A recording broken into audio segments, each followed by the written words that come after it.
What is up, people? Hope you're doing great. I hope you're having a great day. Happy Sunday evening. Um, Obviously, another week of Premier League football has come and gone. All the Premier League games have played now. There's no Monday night football tomorrow because there's another round of fixtures. Game week 5 on Tuesday and Wednesday. So all the teams are going to be playing on Tuesday and Wednesday. Some are going to be playing on Tuesday. Some are going to be playing on Wednesday. That's game week 5. Therefore, there's no Monday night football for this week. Obviously, another week of Premier League games. Obviously, it's really fascinating. It's really exciting at this moment in time because the games are coming thick and fast. Points are for grabs, and it's really a good time to set the tempo for the new season. And the table is really going to start taking shape. And by the time we get to the World Cup, really, like, I think 14 Premier League games or 15, round about there, but definitely more than 10 would have played already by the time we get to the World Cup. So we might have really a general idea of, in fact, no, let me not say that. We're only going to have a general idea of who's going to be mounting a title challenge in the new year. So like after that, so like the Premier League comes back on Boxing Day, obviously we're going to see like the Premier League tables are going to start taking shape in January, February. Like some teams are going to fall away, and then the teams that are going to be in the title, that are going to be in for the title, are going to stay there, and they're going to be pushing. So it's really been a great start to the season. But yeah, so I want to just talk about the thingy. I just want to talk about the Premier League games that have taken place this weekend. But before I get on with it, please, if you haven't done so, please subscribe to the channel. I really appreciate the support, and also please push the thumbs up button to like the videos. And then also please push the notification bell so that you can get notified each time I post a new video. So now, obviously, going on to the games that we're playing. Obviously, the majority the majority of the games played on the Saturday because only 3 games played today. There were 7 games yesterday, and obviously 5 were featuring the traditional big 6. So Arsenal, Manchester City, Liverpool, Man United, and Chelsea all played yesterday, and then Tottenham played today. So obviously I'll just start on the results from Saturday. Obviously Chelsea got their in fact, no, let's just start with the early kickoff. Let's start with Man United. Man United did not have a great performance, but only thing that matters is that they got the win on the board. And also for Man United fans, I'm sure Man United fans are excited at the moment because Fabrizio Romano, the guy with regards to transfers, the reliable transfer guru that I mentioned at the beginning of my videos, he has announced that Manchester United have reached a full agreement with Ajax Amsterdam for the transfer of Antony. And then Man United are currently discussing personal terms with Antony at this moment in time. So it seems all roads lead to Antony being a Man United player by the end of the transfer window. So obviously good signing for Man United. Top young prospect, really highly rated by a lot of coaches, a lot of scouts. A lot of people think big things are going to come from this lad, Antony. So obviously we're going to see how he's going to do in the Premier League. The transfer fee is 100 million euros. So that's about like 85 million pounds, 86 million pounds.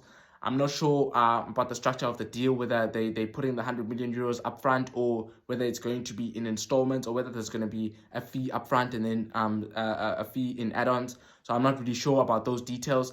But the most important thing, obviously, the gist of what I'm trying to say is that Antony is set to be a Man United player.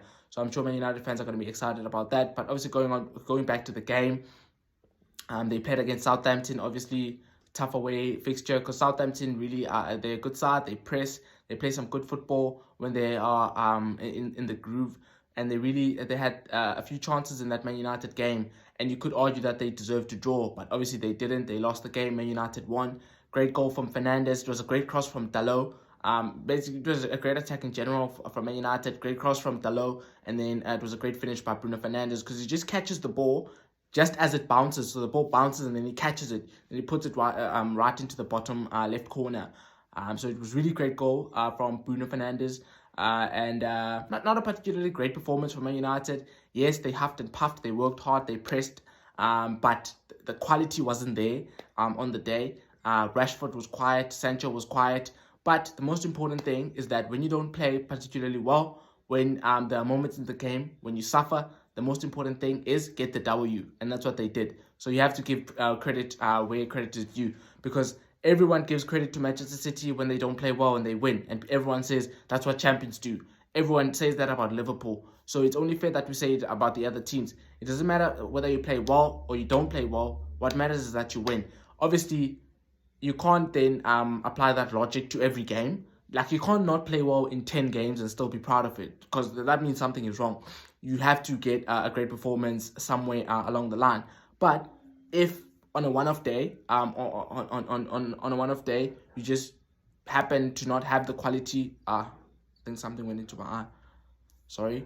Like, if on a one-off day, it happens that you are not quite at it, and you're not up to the races, the opposition dominates you for a couple of minutes, for a couple of stages in the game. What matters is that you just win, and that's what Man United did, and that was a great result for them.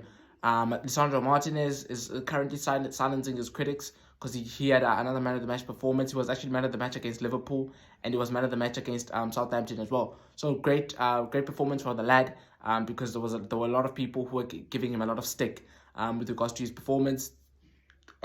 At the beginning of the season, everyone kind of mocking the fact that he's short and he's not going to cut it in the Premier League. Obviously, he's just 4 games in and he's had 2 good performances. But I think it's just great for the lad and his confidence. He really looks like an aggressive guy, and I think he's relatively good on the ball. It's just, and he competes for aerial duels as well. It's just that I think he might struggle a little bit when he's playing against tall centre-backs or against tall strikers. But nevertheless, if you have to give credit where credit is due, great performance from the guy. He really performed well, and he does, like, he's like a South American he's a South American lad. That kind of street style football, that aggressiveness whereby he always goes in for the tackle. He's always feeling his opponent. He's one of those guys who are really feisty and aggressive.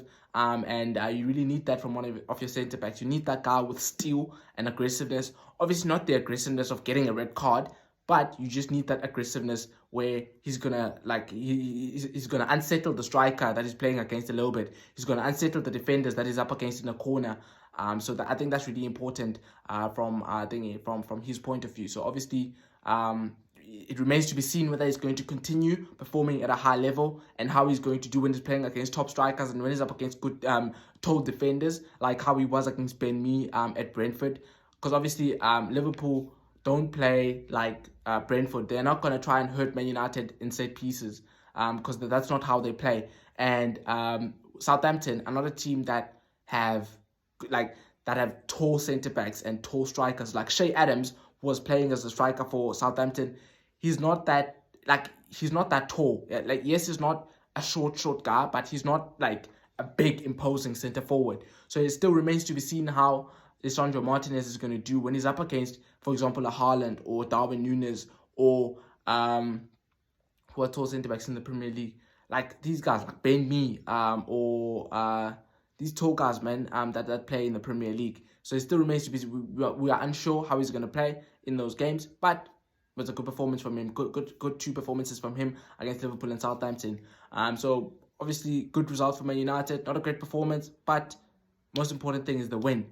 So it's just for Man United, it's all about consistency now. Can they consistently keep performing at this level that they're performing in? Can they, and they got a clean sheet as well. They got an away clean sheet, I think, for the first time since January of this year, which was a long time ago. I mean, if you think of it, like January, that's like, what, 7 months ago, 8 months ago. So it's really a good performance from Man United's point of view. Not just the fact that they won, but the fact that they defended relatively well in the majority of the game. Yes, Southampton had a few opportunities on another day that they could have scored, but they didn't score, and Man United kept a clean sheet. So it's all about just keeping consistency for Man United and keeping their back four fit, because Malacia at left back, Varane and Lisandro Martinez at centre back, and Dalot, that looks like the best 4 in terms of their back 4. Those guys look like the best.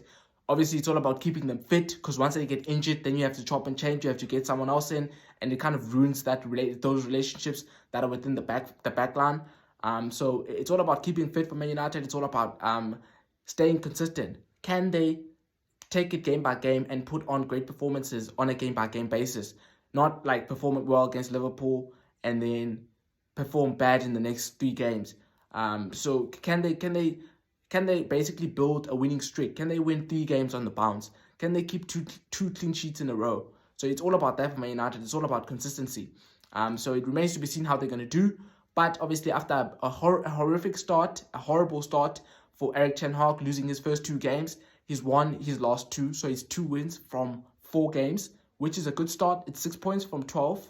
Yes, it's not ideal, especially with the fact that they played Brighton and Brentford, which are teams really that they should not be well beaten by, which they were when they played Brighton and Brentford. They were well beaten by Brighton and Brentford. So those are games that they should really be performing well in if they want to make that top 4, which I don't back them to as it stands. Obviously, we're still going to see what's going to happen in the season, but I think it's a good bounce back from Erik ten Hag and his team after a horrific start. 0 points, 0 points from a possible 6. It's a good start. Yeah, because like if you look at Liverpool had 2 draws, 1 loss, and 1 win. So that is 5 points? Yes, because it's 2 points from Fulham and Palace, and then 3 against Bournemouth. So that's 5 points from a possible 12. Man United have 6 from a possible 12.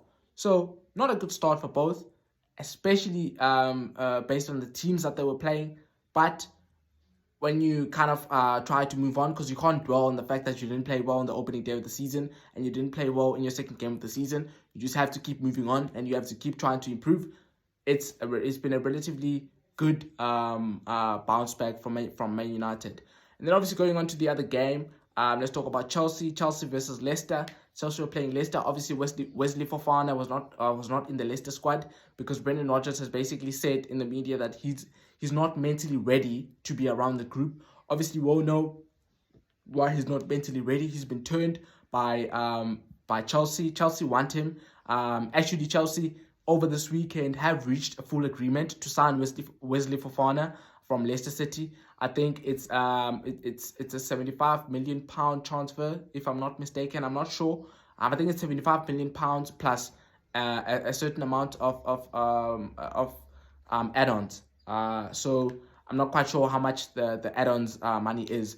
Obviously Wesley Fofana is keen on moving to Chelsea. He's already agreed personal terms with Chelsea. He already negotiated with Chelsea, even though Leicester City had not agreed a transfer fee with Chelsea. So he was really keen on the move to Chelsea. And now finally Chelsea have reached full agreement with Leicester City. They've reached a full agreement in principle to sign Wesley Fofana. So obviously it's a good cash injection for Leicester and Brendan Rodgers, because they really have struggled to sign players so far this transfer window. Obviously the clock is ticking because the transfer window closes on Thursday.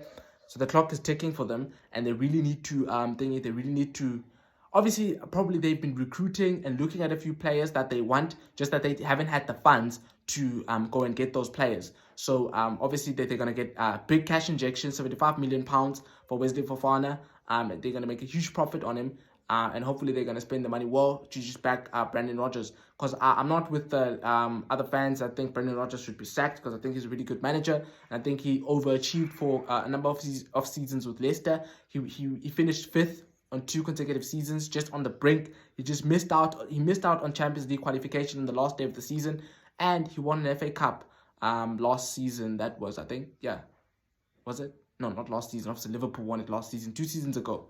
Yeah, 2 seasons ago, he won an FA Cup. So that was a good achievement from them. That was a great achievement from them with the squad of players that they have, based on the level of competitiveness in the Premier League and the teams that they're competing against. Because they're competing against likes of Manchester City, Chelsea, Liverpool for that FA Cup, and they managed to win it. So I think it's been a good run for Brendan Rodgers. Obviously, the past like last season was a bad season for them. They got a lot of injuries, and they haven't signed any players so far this season. So it's not been a great start to the season, but they have 75 million pounds for Wesley Fofana, who is going to Chelsea. He's already agreed personal terms with Chelsea. So I kind of went on a ramble there talking about Wesley Fofana. But yeah, Wesley Fofana is set to become a Chelsea player, basically, because Chelsea have reached an agreement with Leicester City to sign him. So going back to the game, Chelsea versus Leicester, obviously Chelsea won 2-1. Sterling got a brace.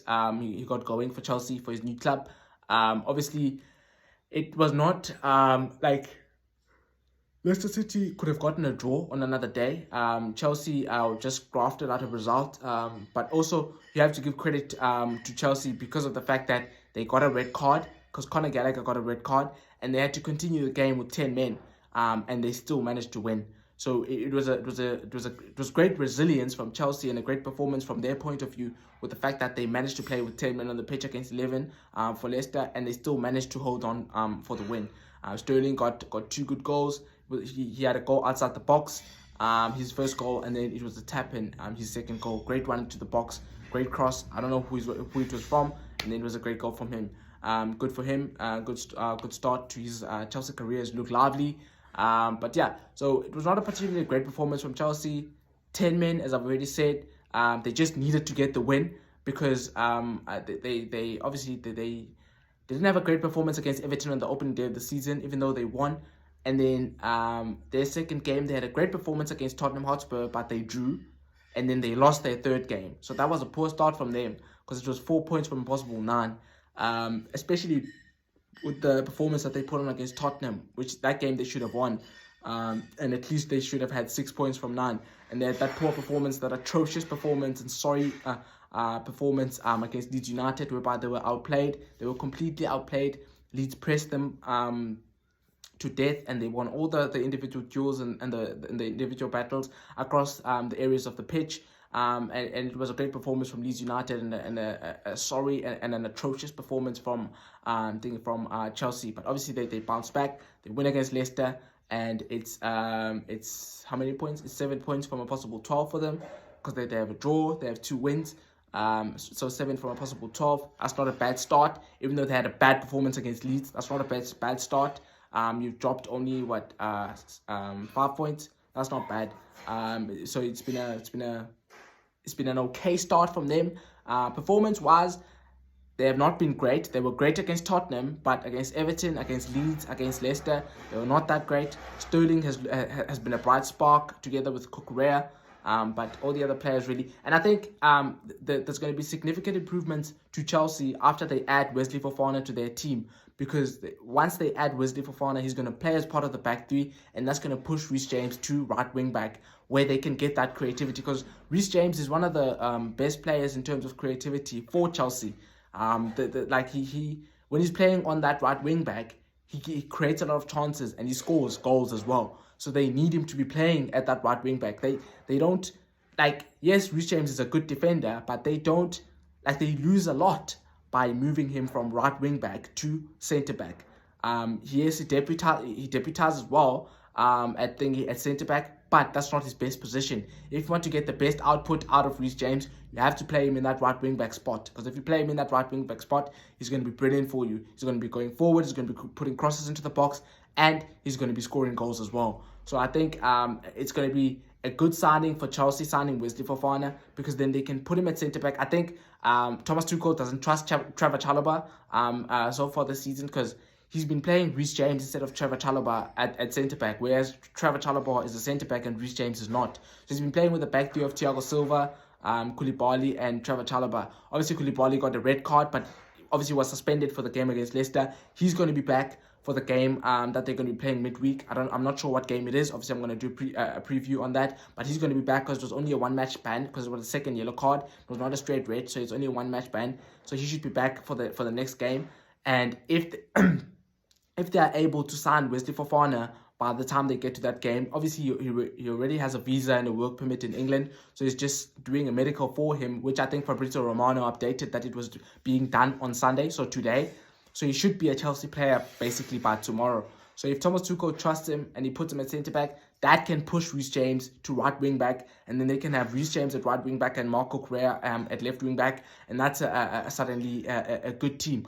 I still think they are short in midfield, because obviously Kante is injured and he's going to be out, I think, for 6 weeks because he has a hamstring injury. So they miss Kante a lot in that DM position, in that defensive midfield position.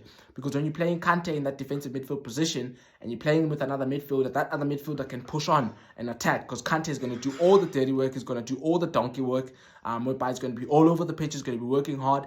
So they're missing Kante a lot at this moment in time, because they don't have another natural replacement for him.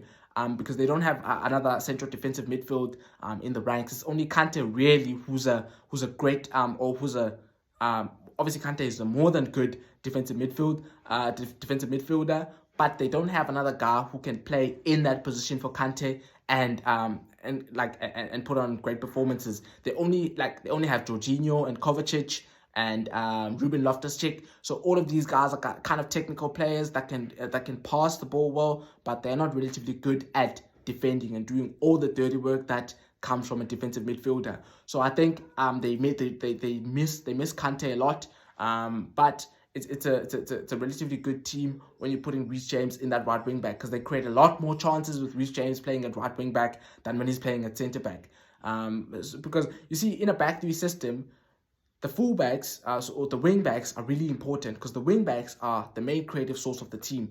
When you play a back three system, you don't have wingers that can put crosses into the box. Therefore, you have to use that you can only utilize the full size of the pitch, if you have great wing backs that can bomb forward and put crosses into the box. And Loftus-Cheek is a good technical player, but he's not a wing back. You'd rather have Reece James or another naturally gifted wing back in that position rather than play Ruben Loftus-Cheek. So I think they're really gonna improve in terms of their output, in terms of the chances that they create when they're playing Reece James at right wing back and when they're playing him at right centre back. So I think it's going to be a good. Wesley Fofana is going to be a good signing for Chelsea. It's a lot of money, but nevertheless, it's going to be a good signing for them, I think, because I think the guy is a good defender, relatively good defender. Obviously, he's had one good season in the Premier League, because he had one season, and then the next season he tore his ACL. I think no, he didn't tear his ACL. He fractured his tibia. Yeah, he fractured his tibia. So basically, the tibia is the shin, basically. So he fractured it, and then he had to miss the majority of the season. I think he was out for like 8 months.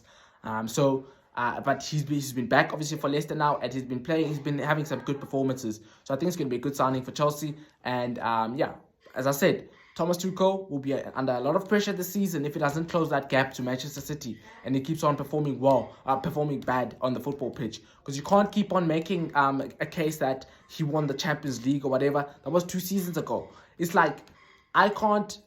If you want a bad run of form, I can't say as a Manchester City fan, Pep Guardiola is immune to the sack or is immune to parting ways with Manchester City just because he won a Premier League title, let's say 2 seasons ago or whatever. If that was the case, yes, you get a lot of credit in the bank as a coach for winning trophies, but that doesn't mean that now you can perform you can perform at an atrocious level and still be immune to being sacked or to being relieved of your duties.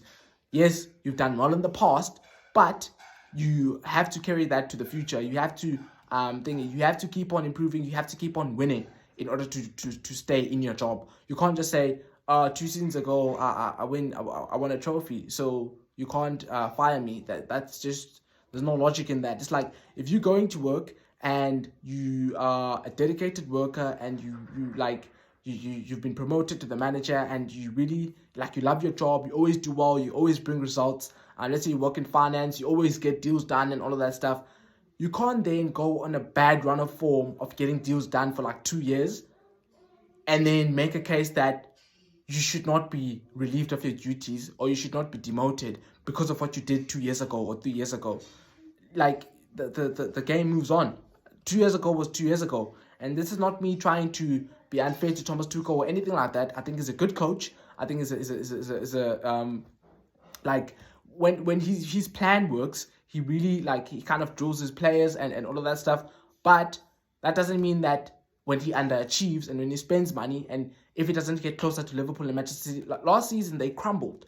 They started the season off well. The first part of the season they were really good, and then when it went to that second part, they crumbled. That period of December, January, that's when they crumbled. And Manchester City basically went on that great run of form.